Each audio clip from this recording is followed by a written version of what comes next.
because you have opposing slides, when this leaf comes up, you don't want to cause damage. Right. So for that, what they do is they do a pressure sensor. So you'll pull straight out on this, and it's going to deactivate that sensor that's going to allow your slides to not operate.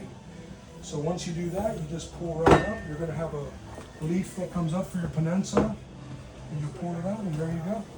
Awesome. And then the big thing to remember is when you're going to close it, your slides will not activate while it's open.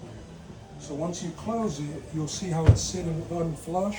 Right. You'll pick up and push on it.